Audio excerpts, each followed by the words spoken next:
There's a special kind of fear that comes from being truly alone. When you realize there's no one around to hear you scream. Welcome to Night Encounters. In this video, you will hear 3 terrifying true stories from those who encountered disturbing situations while they thought they were safe. These are allegedly true accounts. Story 1 by Alyssa M. It was late summer in 2020 when I decided to take a solo trip. I had always been an independent traveler, so I thought nothing of it when I booked a weekend stay in a secluded cabin near a forest, about 2 hours away from my hometown. It was supposed to be peaceful, the chance to disconnect. No cell service, no distractions, just me, nature, and the quiet. I arrived in the afternoon, and the place was exactly what I needed: remote, beautiful, and serene. The cabin sat just on the edge of a dense forest. I unloaded my things, lit a fire in the hearth, and enjoyed a glass of wine while listening to the gentle rustling of the trees outside. It was peaceful to peaceful, maybe. There was no sound except for the crackling fire and the occasional bird call. As nightfall settled in, the wind picked up, and I decided to take a walk around the perimeter of the cabin. I wanted to stretch my legs after the drive. The gravel path was well trodden, and everything seemed to be exactly where I expected it until I noticed something odd. I had walked maybe 200 feet from the cabin when I heard a rustling in the underbrush just to my left. It was faint, but unmistakable. At first, I told myself it was just the wind or maybe an animal. But then it stopped. I stopped too, listening carefully. The silence stretched on.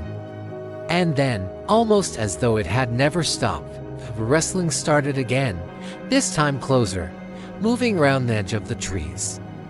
I called out, thinking it might be a raccoon or something harmless. "Hey, is someone out there?" No response.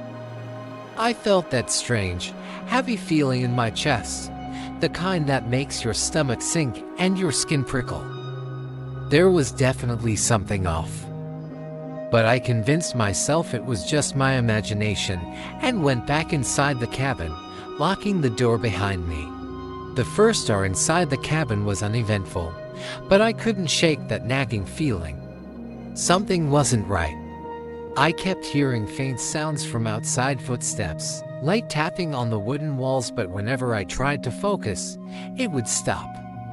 By 10 p.m., I was curled up on the couch, scrolling through my phone, hoping to distract myself. But then, I heard it. There was something outside. I was sure of it this time. It wasn't the wind. It was deliberate, rhythmic. Footsteps again. I stood up and went to the window, peering out through the thick curtains. The forest was dark, the trees barely visible. I couldn't see anyone, but the footsteps, they continued, pacing back and forth just beyond the tree line. I considered calling the owner of the cabin to ask if there was anyone else around, but I knew they lived miles away and had likely already gone to bed. The isolation hit me in full force. After a few minutes of watching, the footsteps stopped. I thought I could breathe easier, but something deep in my gut told me it wasn't over. It was just after midnight when I heard a knock on the door. Soft, almost tentative. I froze. My heart hammered in my chest. I waited, listening for any other sounds. It came again. One knock. I moved cautiously to the door, my hand hovering over the lock. Then, before I could react, I heard a voice, low, calm, and unfamiliar. "I know you're in there." I froze. I was paralyzed with fear. No one was supposed to be out there. Not like this. The voice came again, this time with more urgency. "I saw you earlier. I know you're in there." I couldn't move, couldn't speak. I slowly backed away from the door, my heart racing as I heard the sound of footsteps moving around the cabin. My mind raced, trying to make sense of what was happening. Who was out there? And how had they been watching me? I grabbed my phone and tried calling the owner, but there was no signal. I was completely isolated. The knocking continued, now accompanied by soft whispering. The hairs on my neck stood up. I couldn't take it anymore. My fight or flight response kicked in, and I bolted for the door. I fumbled with the locks, finally throwing it open and rushing out into the cold night air. I could hear the footsteps behind me, but I didn't dare look back. I sprinted down the gravel path, my lungs burning as I heard the figure now sprinting after me getting closer. I reached my car, threw open the door, and slammed it shut just as a hand reached for the handle. I drove off without looking back, my heart racing and the echo of the voice still ringing in my ears. I never went back to that cabin. I don't even know what the person wanted or how they knew where I was. I've never told anyone the full details, but that night has haunted me ever since. The unsettling thing is, I never found out who they were or why they were watching me. Story 2 by Daniel. It was an ordinary night, or at least it seemed that way at first. I was 28, living in an old apartment building on the outskirts of town. The kind of place that's been around for decades, creaky floors, peeling wallpaper, and always a strange smell lingering in the hallways. But it was cheap, and as a young professional, cheap was all I could afford. I lived alone, but I liked it that way. It gave me time to unwind after long days of work. I would often spend my evenings curled up on the couch, watching TV or reading a book. But that night, something felt different. Maybe it was the rain that kept beating against the windows, or the way the wind howled outside like a living thing. I was getting ready for bed, brushing my teeth in the bathroom, when I heard a faint noise coming from the hallway. It sounded like footsteps. I figured it was just the building settling, the usual creaks and groans of an old structure. But when the footsteps continued, I felt a flicker of unease. I stopped brushing my teeth, straining to listen. The sound of footsteps seemed to be moving closer, getting louder. I stood still, heart pounding, trying to tell myself it was nothing. My neighbors were usually quiet, but sometimes the pipes would make strange noises at night. Maybe someone was walking down the hall. I heard the footsteps stop right outside my door. I froze. The silence that followed was suffocating. I listened carefully, trying to discern any sound, but all I could hear was the faint buzz of the refrigerator and the rain tapping against the windows. Then, I heard a soft knock on my door. Just one. I stared at the door, my heart racing. It was late, and I wasn't expecting anyone. My first instinct was to ignore it, pretend I hadn't heard it. But there was something unsettling about it, the way it was so deliberate, yet so quiet. Another knock. This time, a little harder. I hesitated. I didn't want to open the door. But what if it was a neighbor who needed something? Or maybe someone lost in the building? I swallowed my fear and walked over, my hand shaking as I reached for the doorknob. Before I could turn it, the knock came again, this time accompanied by a muffled voice. "Let me in." I stopped, my breath caught in my throat. It wasn't anyone I recognized. And the voice, there was something about it that made the hairs on the back of my neck stand up. I backed away from the door, unsure of what to do. The voice spoke again, but this time it sounded different. It was quieter, more urgent. "Let me in, please." I took a step back, my mind racing. Was this a prank? Who would be at my door at this hour, asking to be let in? But I felt a chill that wasn't from the cold rain outside, a deep, creeping sense of danger that I couldn't shake. I stood there, unsure of what to do. The knocks continued, each one more insistent than the last. My stomach twisted in knots. I glanced toward the window, hoping I could see something, anything, that would make sense of what was happening. Then, as if on cue, the knocking stopped. For a moment, everything was eerily quiet. I stood there, listening, waiting. Nothing. I told myself I had overreacted. Maybe it was someone just trying to get in out of the rain. But deep down, I knew something wasn't right. I moved away from the door, trying to calm myself. I was just about to return to the couch when I heard a faint scraping sound, like nails dragging across the wood floor. It was coming from the hallway. I turned toward the door, dread pulling in my stomach. The scraping grew louder, closer. I peeked through the peephole, but all I could see was the dimly lit hallway. No one was there. I could feel my pulse quicken as the scraping stopped. But then it came again, louder, now unmistakable.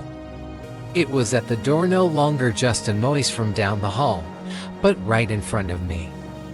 I backed away, a cold sweat breaking out on my forehead. My heart hammered against my ribs. I was not alone.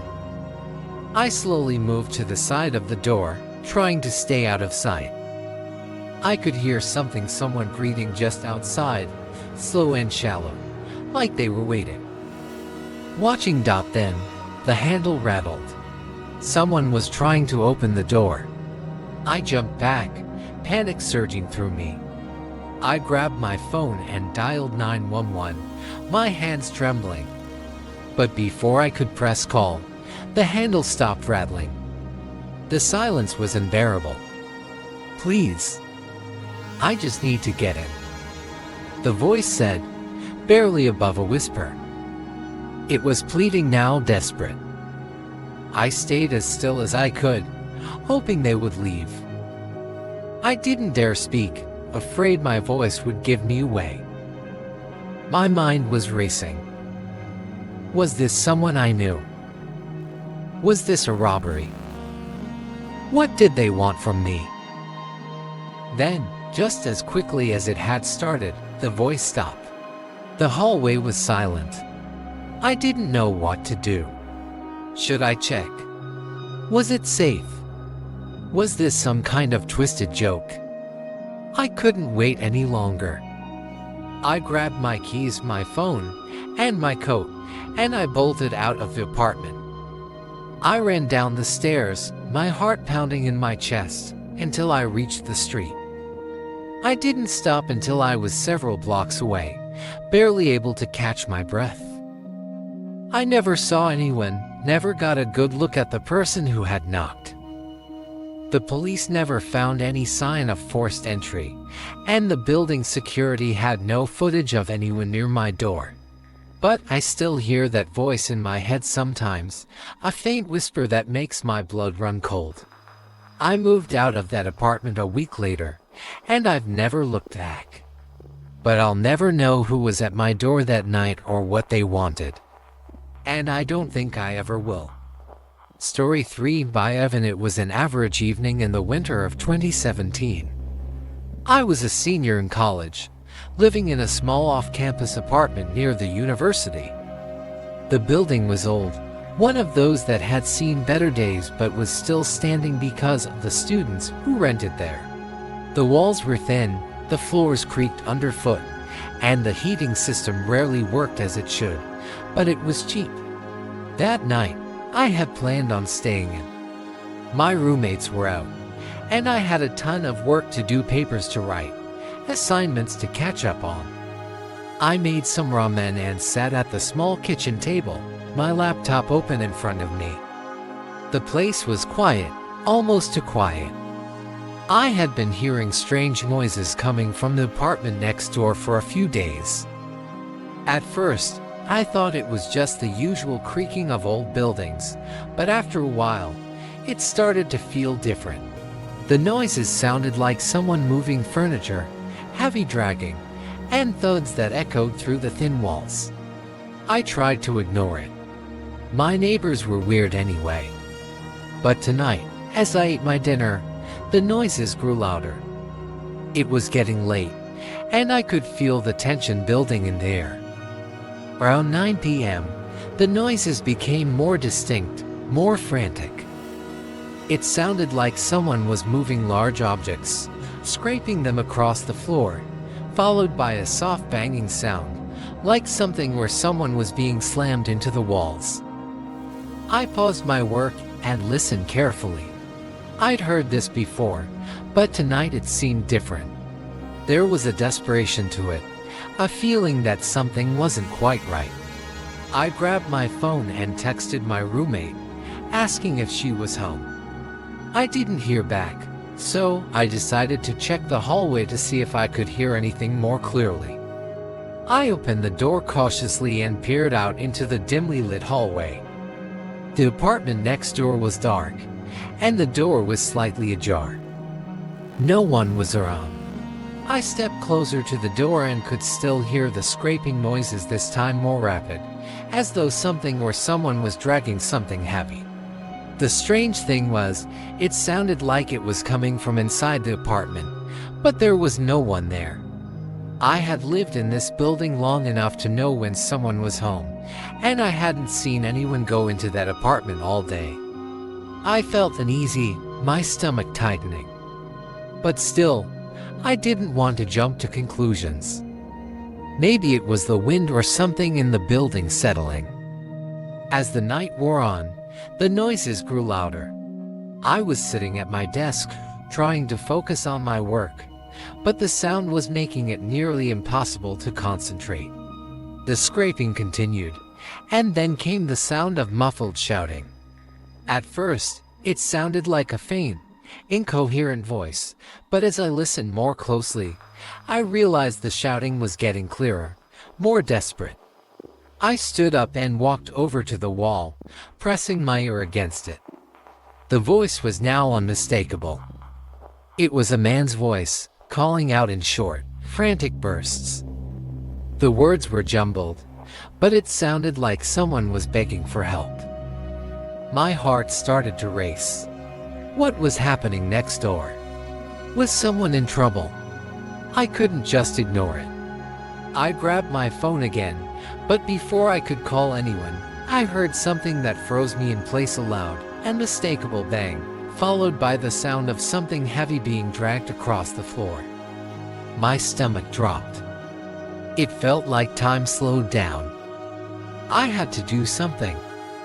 I didn't waste any more time. I threw on my jacket, grabbed my keys, and walked quickly to the door. I could hear the noise getting worse, more intense, more frantic. I couldn't ignore it any longer. I knocked loudly on the door, but there was no answer. The noise didn't stop either. It continued, louder now, and the voice was clearer, pained, pleading. "Help, please, get me out of here." I started pounding on the door, adrenaline pumping through my veins. My knuckles were sore from the force, but I didn't care. I couldn't just stand there and do nothing. Finally, I heard movement from inside. The door opened slowly, and I came face to face with a man I had never seen before.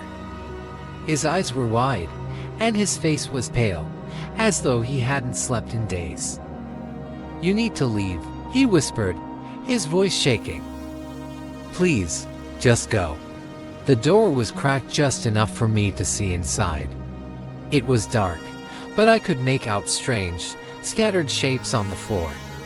Furniture was overturned, and the room was in disarray. But what caught my attention most was the strange, red marks on the walls, like something had been dragged across them. Before I could ask him what was going on, he slammed the door shut. I stood there for a moment, bewildered, my heart pounding in my chest. I didn't know if I should call the police, but I couldn't shake the feeling that something was terribly wrong. I backed away from the door, not sure if I should knock again or just leave.